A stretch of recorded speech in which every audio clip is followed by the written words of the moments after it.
फिलिस्तीनी मुसलमानों के हत्यारे कातिल की सत्ता में वापसी हो चुकी है और बेंजामिन नेतन्याहू की सत्ता में वापसी के बाद ही उनके खिलाफ सड़कों पर लोग उतर आए हैं और देश के तमाम लोग इसे प्राइम मिनिस्टर नहीं, इसे क्राइम मिनिस्टर बता रहे हैं।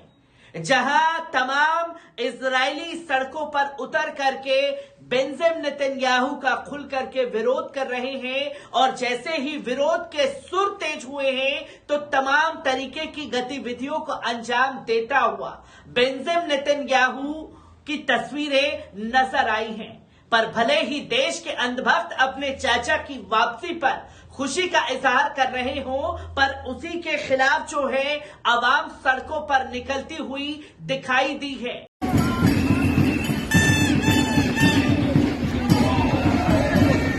तो दोस्तों, आपने देखा कि किस तरीके से लोग इजराइल के फ्लैग को लेकर के सड़कों पर उतरते हुए दिखाई दिए हैं, जो नेतन्याहू गो बैक के नारे लगा रहे हैं। फिर ये अवाम कैसे एक जगह पर इकट्ठी हुई है, इस वीडियो पर नजर डालिए।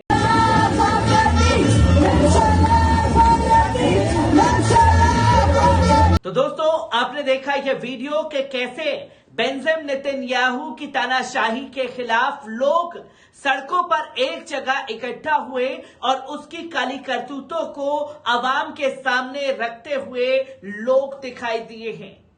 किस तरीके से तमाम तस्वीरें सामने आ रही हैं, एक बार इस रिपोर्ट पर नजर डालते हैं। नेतन्याहू की सरकार बनते ही जायोनी शासन की संसद के भीतर और बाहर इसका कड़ा विरोध किया जा रहा है। जायोनी शासन के हजारों लोगों ने गुरुवार को किनेसेट के बाहर एकत्रित होकर नेतन्याहू के विरोध में नारे लगाए हैं। ये लोग नेतन्याहू को झूठा और भ्रष्ट बता रहे थे। जायोनी शासन की संसद के बाहर नेतन्याहू के विरोधी बैनर लिए हुए विरोध प्रदर्शन कर रहे थे। बताया जा रहा है कि अवैध जायोनी शासन की ये अब तक की सबसे कट्टरपंथी गठबंधन सरकार बनी है। नेतन्याहू पर भ्रष्टाचार के आरोप पहले ही लग चुके हैं। अब जिन दलों के साथ गठबंधन करके उन्होंने सरकार बनाई है, उन पर भी भ्रष्टाचार, जातिवाद और आतंकी कार्यवाहियां करने के आरोप लगे हुए हैं। जानकारों का साफ तौर पर कहना है कि नेतन्याहू के नए अतिवादी गठबंधन के कारण आंतरिक और बाहरी संकट अब पैदा हो चुके हैं। इस बात की भी संभावना पाई जाती है कि नया गठबंधन फिलिस्तीनियों के बारे में कोई अतिवादी फैसला करे, क्योंकि नेतन्याहू के गठबंधन में शामिल धार्मिक गुट फिलिस्तीनियों के विरुद्ध कठोर नीतियां बनाए जाने के इच्छुक रहे हैं। नेतन्याहू के गठबंधन में सम्मिलित कुछ धार्मिक गुट तो फिलिस्तीनियों को ही सहन करने के लिए तैयार नहीं है।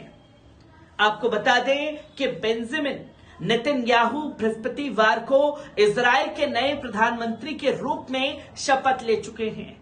जहां इजराइल में सबसे अधिक समय तक प्रधानमंत्री रहने वाले 73 वर्षीय नेतन्याहू ने अपने नेतृत्व वाली छठी सरकार का गठन किया है, जिसमें कई धुर दक्षिणपंथी घटक दल शामिल हुए हैं। नेतन्याहू को इजरायली संसद नेसेट के 120 सदस्यों में से 63 का समर्थन प्राप्त हुआ, जो सभी दक्षिणपंथी हैं। सदन में नेतन्याहू के खिलाफ 54 सांसदों ने मतदान किया। उनको समर्थन करने वालों में अति कट्टरपंथी शास द्वारा समर्थित उनकी लिकुद पार्टी, यूनाइटेड तोरा जोदिज्म, दक्षिणपंथी ओत्जमा यहूदीद और रिलीजियस जेनिस्ट पार्टी और नोआम शामिल हैं।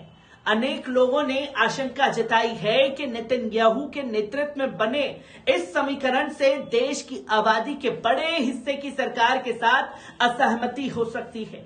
जहां इजराइल की 37वीं सरकार के विश्वास मत प्राप्त करने से महज कुछ समय पहले नेसेट ने लिकुद पार्टी के सांसद अमीर ओहाना को नया अध्यक्ष स्पीकर चुना।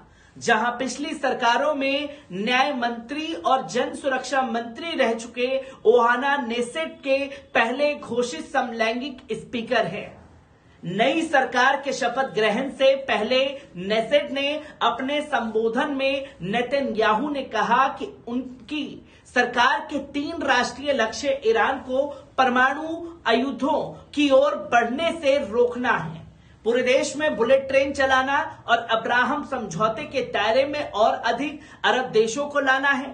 नेतन्याहू के भाषण के दौरान विपक्षी सदस्य बार बार टोका टाकी कर रहे थे और उन्हें कमजोर तथा नक्सलवादी भी कह रहे थे। हंगामे के बीच नेतन्याहू ने कहा, मतदाताओं के जनादेश का सम्मान कीजिए, ये लोकतंत्र का या देश का अंत नहीं है। उन्होंने देश के नागरिकों की निजी सुरक्षा में सुधार करने और जीवन स्तर के बढ़ते खर्च को कम करने का वादा भी किया। इस दौरान अनेक विपक्षी सांसदों को सदन से निष्कासित कर दिया गया।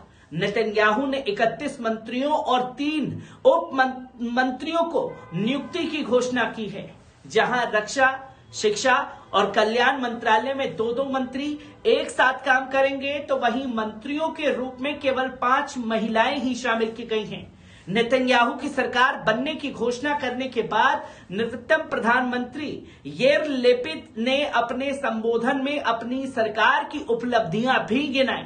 उन्होंने अपने पूर्ववर्ती और गठबंधन सहयोगी नफ्ताली बेनेट की भी उपलब्धियां लोगों के सामने रखी, जहां लापिड ने कहा कि हम आपको अच्छी हालात में सरकार सौंप रहे हैं, इसे बर्बाद करने की कोशिश मत कीजिएगा, हम जल्द ही लौटेंगे। उन्होंने एक फेसबुक पोस्ट में पहले कहा था कि आने वाली सरकार को गिराने के लिए संघर्ष करते रहेंगे और वापसी करेंगे। उन्होंने कहा कि ये अंत नहीं है, हमारे प्यारे देश के लिए संघर्ष की शुरुआत है।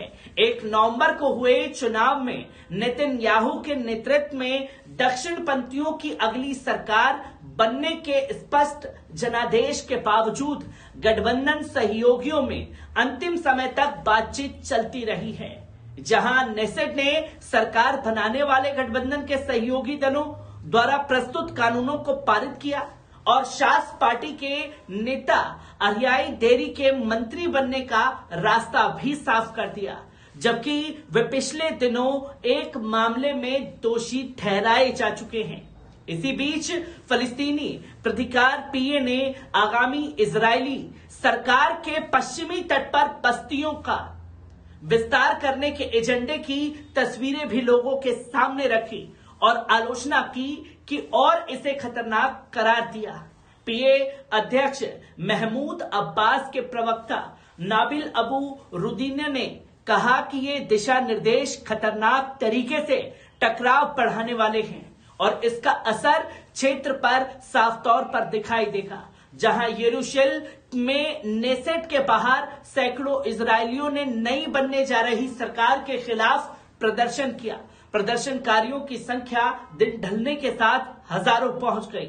मध्य वर्गीय में वामपंथी संगठनों द्वारा आयोजित विरोध प्रदर्शन का विपक्षी पार्टियों ने खुलकर के समर्थन भी किया, जहां विरोध के सुर खासतौर पर नेतन्याहू के खिलाफ संसद में भी दिखाई दे रहे हैं और विरोध के सुर सड़कों पर भी दिखाई दे रहे हैं, जिसकी तस्वीरें लोगों के सामने हैं और आने वाले समय में नेतन्याहू के लिए सरकार चला पाना कितना मुश्किल हो पाएगा, ये तस्वीरों को भी लोग बखूबी समझ रहे हैं। मैं ऐसी ही खबरों से आपको रूबरू कराता रहूंगा। दीजिए इजाजत, शुक्रिया।